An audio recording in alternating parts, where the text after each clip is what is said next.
back to Total Shock Fiction. I'm your host, and Pandit Cole, aka Dr. Shock, the Doctor of Shocks.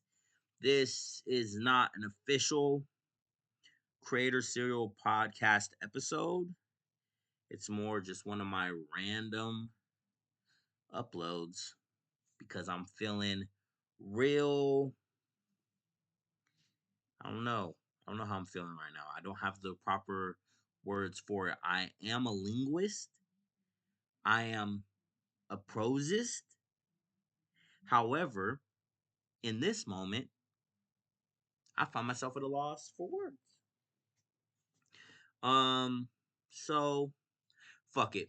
Let's make this official Creator Serial Podcast episode. Welcome back to Creator Serial Podcast, your podcast for putting creativity in your cereal, where we discuss writing, inspiration, pop culture fandom, and anything else involved with being creative. Welcome back to the podcast. Anyway, like I was saying, I'm on some Bukowski shit right now. I'm watching Bukowski. Last year around this time, I was I was deep in my gonzo initiation. I had recently discovered Hunter S. Thompson. I had devoted myself to living a life of gonzo until the day that I die. And along that road, I also got into the philosophy of Charles Bukowski. And I have a short I just uploaded to the channel called Advice from Charles Bukowski. And he's saying be alcoholic. If you're gonna be anything, be alcoholic. Now, I did take that clip out of context because he wasn't saying be alcoholic if you're gonna be anything in life, be alcoholic. That's what it sounds like, but that's not what he was saying. I took it out of context. He was talking about people getting high and people drinking, and he said he hates people who get high. He said weed burns out your brain cells, and people get stupid off getting stoned, which was his opinion, his stance. I don't really agree with that. I was a stoner for many years. Maybe this GMO weed does that. I don't know. But he said he likes drunkards. He said, I like drunkards. He likes drunks. I mean, he was alcoholic himself. So he was basically saying, if you're going to be anything, be alcoholic. If you're going to get wasted, drink, was what he was saying. And his preference was red wine and beer over hard liquor like whiskey that gets you totally shit face hammered. So last year, I jokingly say that I was trying to become a wino, or I tried to become alcoholic. I didn't not try. I don't know if it's accurate to say I tried to become alcoholic or if I didn't not try to become alcoholic, but I basically was writing, um, kind of living on the edge, and I was like walking to the store and just getting red wine and drinking red wine. I was on the Hendrix blood, and I tried to become alcoholic. It didn't work. It didn't work. I think alcoholism has to be in your blood. I'm not an alcoholic. It just didn't activate for me. I was pretty down in the dumps. I mean, I was creatively sparked. I was in my gonzo grit mode, but I also was kind of down, kind of pressed. So I was drinking red wine. I was drinking the Hendrix blood, and I was trying to become Bukowski. Okay, I was listening to the audiobook for Factotum, and I was just looking at the world through red wine vision, through that Hendrix vision, right? Red House. And it didn't stick. I didn't become alcoholic. I wasn't a drunk or nothing. I still like red wine. I prefer red wine now to drink. I feel like red wine gets you drunk but not wasted. It's kind of like getting high on weed. So that's why I prefer it. But I still fuck with whiskey. I'll drink tequila. Tequila's kind of a black hole. Anytime I ever blacked out off liquor, it was always from tequila.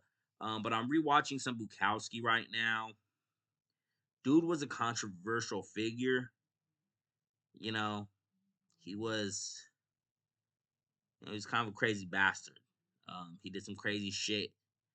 Drank. I seen a video where he literally just started attacking his girlfriend at the end of the video. I was like, oh no, see, I can't co-sign that shit. That's That's fucked up. And when it comes to these different figures like a Charles Bukowski or other figures, you find out shit about them that they did in their life. And then you're like, damn. And this is where we enter this conversation of, can you divorce someone from their art?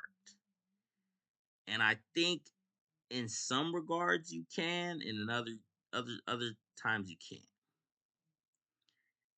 Um, I mean, for me, there's there's figures who have changed the way I view the world,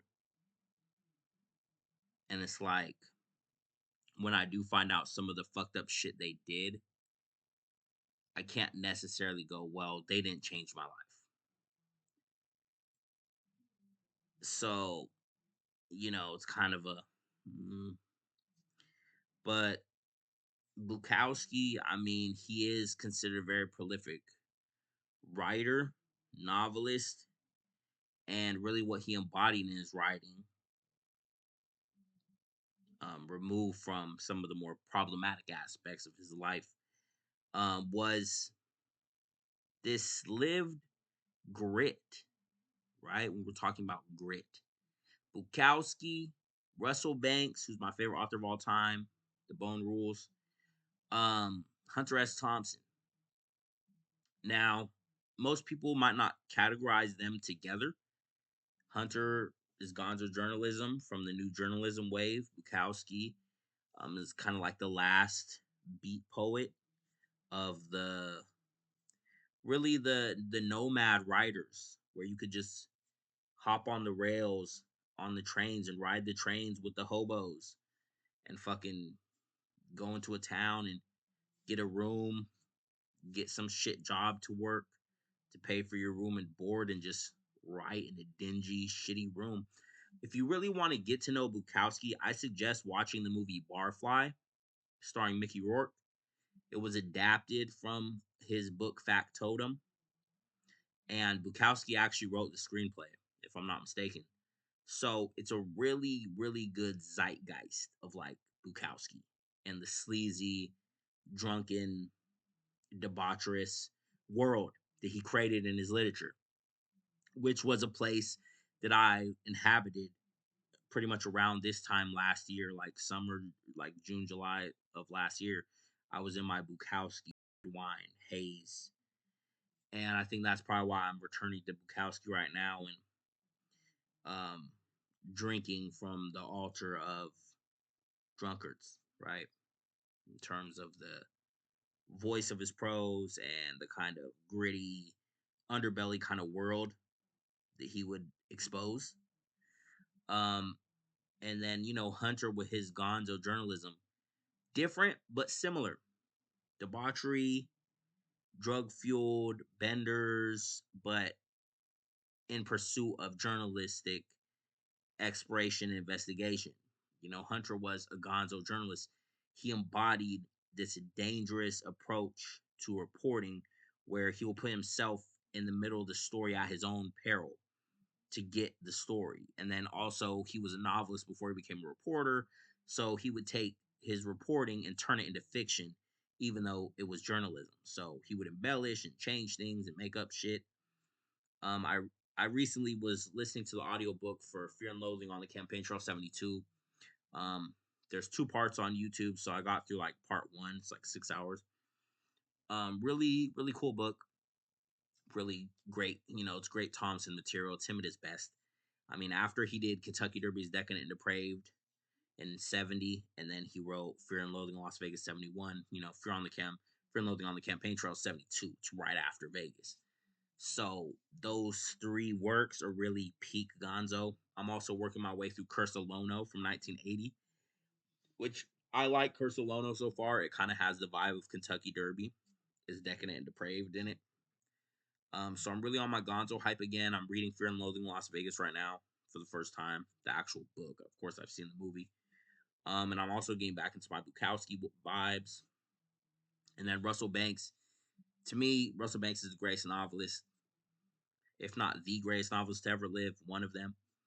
He's my favorite author. His book Rule of the Bone saved my life. Not only changed my life, saved my life. I have the crossbones tatted on my neck from the book.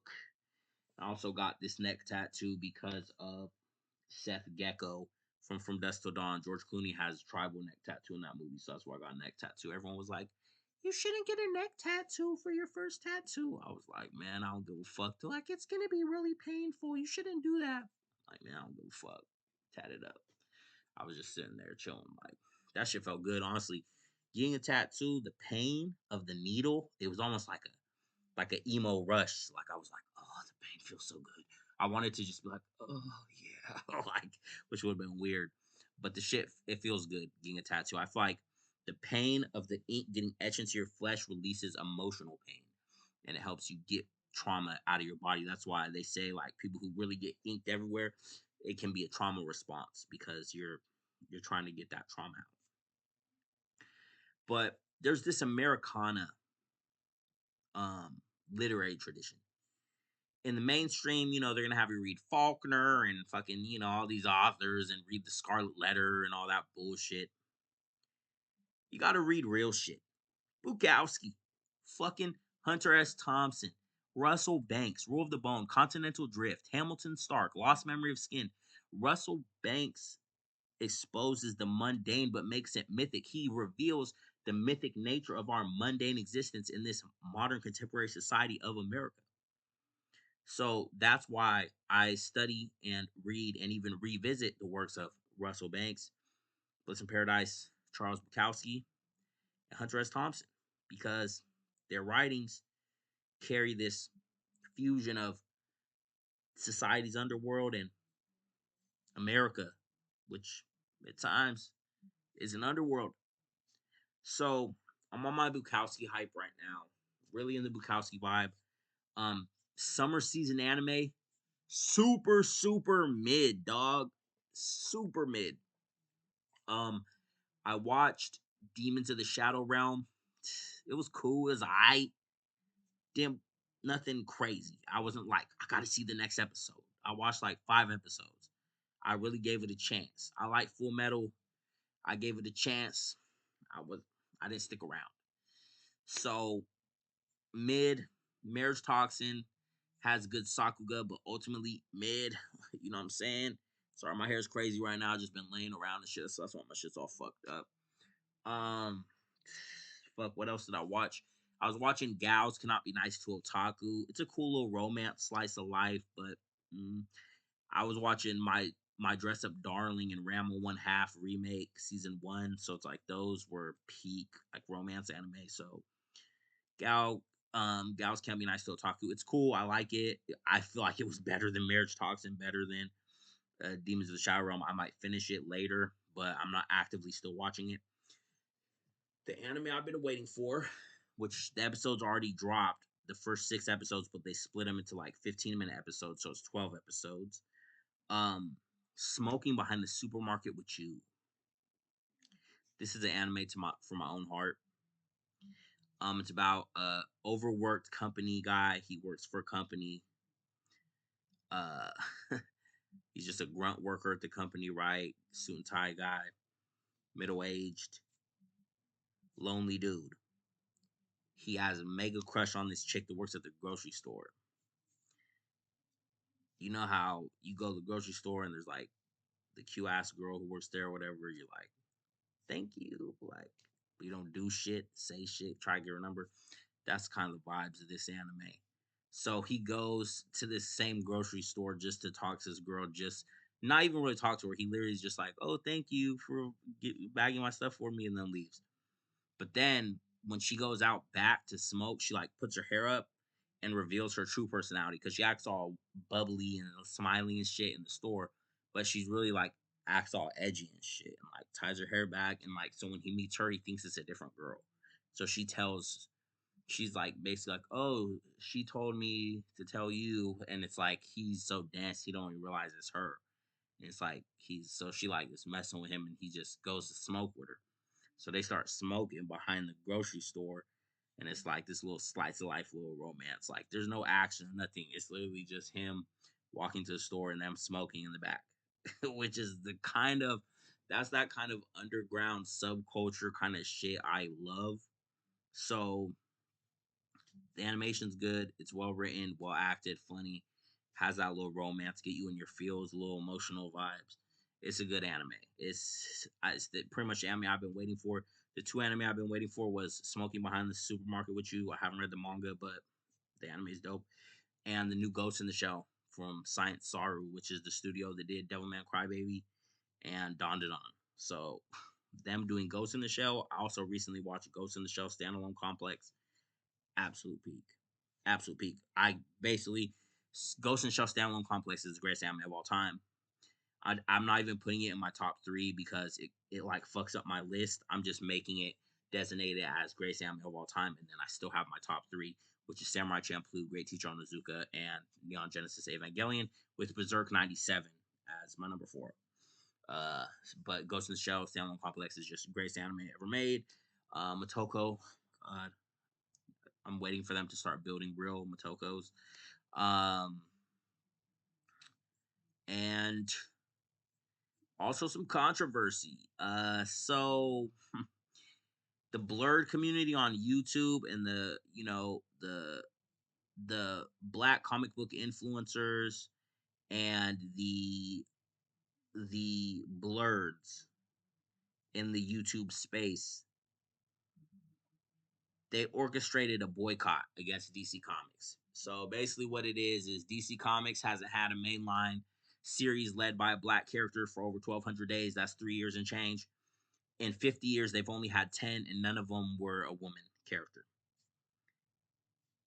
DC is intentionally not giving black stories representation or a platform at DC in terms of their mainline continuum. A lot of people's arguments is Absolute Green Lantern. Absolute Green Lantern is not mainline. It is a alternate branch they've recently created. And while Absolute Universe is very popular, especially because of Absolute Batman, Absolute Green Lantern proves that a black led series, which is also a black led female protagonist, can be successful because that book is selling, from what I understand. And so it's not an argument of, well, they have that book. It's an argument of why isn't there more? This is the same company that Dwayne McDuffie brought Milestone Media to, Bliss in Paradise, Dwayne McDuffie. Dwayne McDuffie is the reason why we had Static Shock on TV as kids. So for us to sit back here while DC doesn't doesn't have a running Black Lightning comic, doesn't have a running John Stewart's Green Lantern comic. John Stewart's Green Lantern should have been Green Lantern. He's been Green Lantern since McDuffie, since Justice League, since the Denny verse, since the Bruce Timm verse, and instead they made Ryan Reynolds Green Lantern. It's supposed to be Tyrese playing Green Lantern. Why the fuck did they make Green Lantern white in the movie? Because they value Green Lantern as a white fantasy IP. That's colonialism. When they value a specific character who's already been interpreted as black in pop culture, and they say, "Oh no, we value him as being white, so he's gonna be white." But what I noticed was when they did Justice League Dark Apocalypse War, and all the Justice League got slaughtered, it was John Stewart's Green Lantern.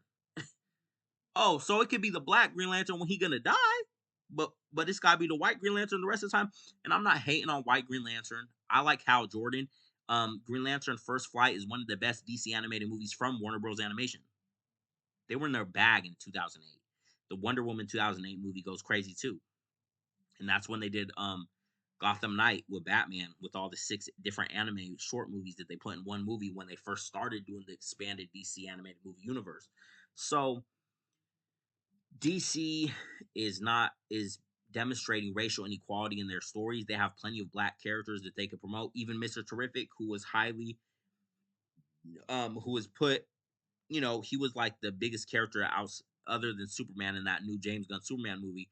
And yeah, they have the Green Lantern show with John Stewart's Green Lantern, but it's this trope where the black guy is like the by the book Boy Scout and the white guy is like the grizzled loose cannon, which this goes back to Miami Vice. And while Miami Vice is cool and iconic and everything like that, you also see the trope in Lethal Weapon with Danny Glover and Mel Gibson, where it's like the black guy is the by the book guy and the white guy is the loose cannon.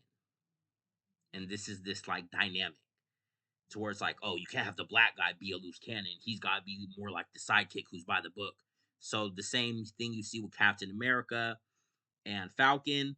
And then they have a new movie coming out with the dude who played Candyman in the remake. Him and Mark Wahlberg, where he's an FBI detective and Mark Wahlberg is this like crazy mafia enforcer, and they team up.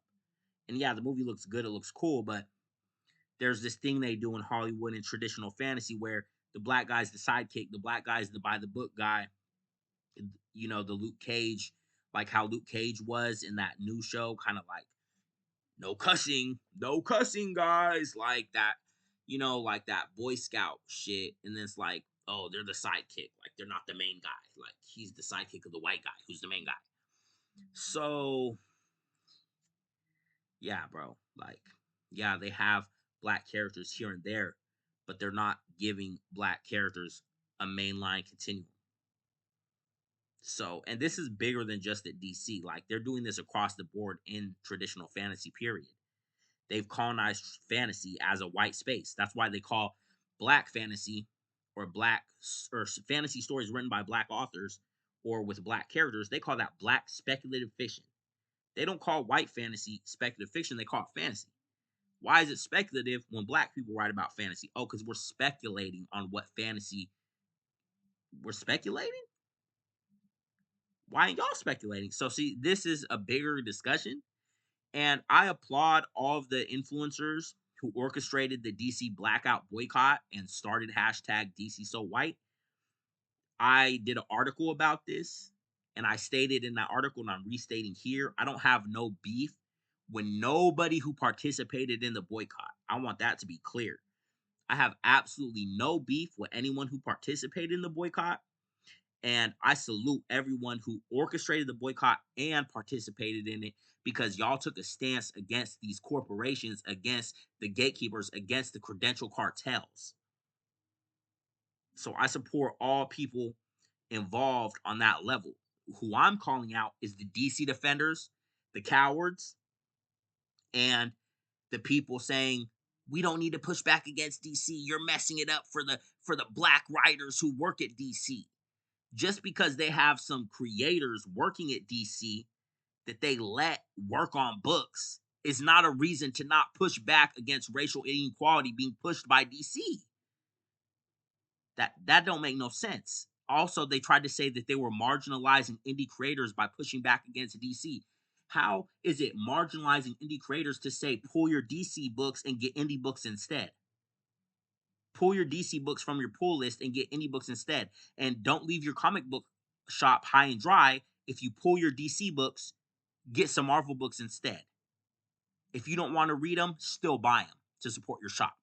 Because what you're saying is you love your shop enough, you don't want to pull your books. So if you pull your books, you're not willing to put that same money back into the shop to get some books you're not going to read just to support the shop. Is that what you're saying? Yeah, that is what you're saying.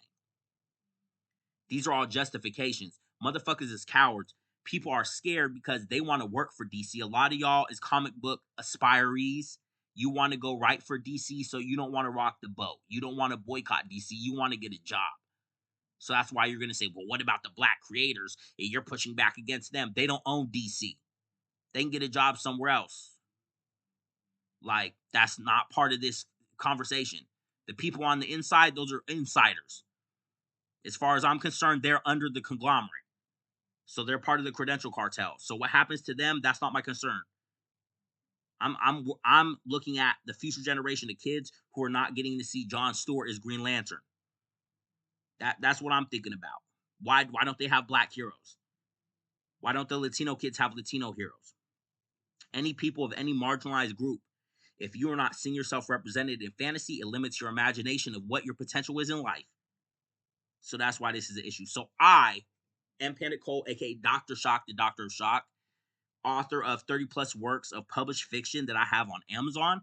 I'm available in mainstream retail booksellers online, including BAM Books, Walmart.com, even my local bookstore. I've seen they have me in their registry. Independent bookstores, they get expanded distribution from Amazon. So my books are available in my most recent books that I have expanded distribution on. They're available in major retailers. And I'm on Amazon. 30 plus books. I'm not just talking shit. I have black fantasy books, which is not only black stories.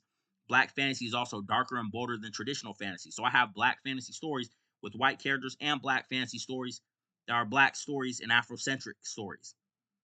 So I have hood horror books. I have just black fantasy heroes. I also have black fantasy that doesn't necessarily have black characters. So my writing is not only for black audiences, it's for everybody, but I push black representation in my stories and in my books.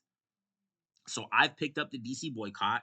It's not my primary focus. I'm not going to make all my videos about it, but it's hashtag DC blackout, and I'm continuing to push the boycott, and I'm going to continue to push it, and I'm not going to support DC. And I like DC more than Marvel, but I'm not going to push it. I'm not going to push it. So you can watch my other video about the blackout, where I was talking about that shit. But also Netflix, hashtag cancel Netflix. Netflix is canceled. Don't watch Netflix. Don't support Netflix. Don't watch any of their shit. Don't give them any watch hours. Every time you give them watch hours, you're supporting them. They pushed that fake ass Michael Jackson documentary trying to push the false narrative that they used during his whole life, which we now know is to be true. Michael Jackson was innocent of all allegations ever brought up against him. He was acquitted on all charges. He had no wrongdoings that he had committed ever. He was healing the world. He gave almost $1 billion, $900 million. He donated to charity, to building children's hospitals, getting children surgeries, helping the underprivileged children. All he did was try to heal children and heal the world. And that's why they said they tried to give him those allegations because they wanted to flip the script. When the people asserting those allegations in high places, they the ones doing that kind of shit. But they tried to put it on him because he was trying to heal people and heal the children and inspire the future generations. So the slander campaigns and the lies that Netflix pushes in their agenda, predictive programming, it will not be tolerated. Netflix is canceled. Do not watch Netflix. Tubi's way better than Netflix, has way better shit, and it's totally free. And eventually their Tubi originals will get better and they'll have better original content too. Because I don't watch none of the shit Netflix makes. They make a bunch of nihilistic shit. And I don't believe in nihilism. And I don't support platforms that push nihilism. So DC's being boycotted. Netflix is canceled. That's not even a boycott. We just ain't fucking with Netflix ever again. And also SEGA. The Tupac getting put in the Yakuza game, unacceptable. Unacceptable. It's not cool. It's not cool because Tupac's impact on the world and his legacy is insurmountable. For them to reduce him to a character in a video game, that's unacceptable. They wouldn't do that with a white artist or a white icon like Elvis or somebody. But they did it with Tupac. And I don't care if Snoop Dogg co-signed it. Snoop Dogg is getting boycotted too. I ain't fucking with Snoop Dogg. Like, I ain't fucking with Snoop Dogg, bro. You know what I'm saying? Because I've seen his interviews over the years, and I feel like he was low-key jealous of Tupac after Tupac came to death row, and he was the most important one there. And he said himself, like, well, I was friends with Biggie.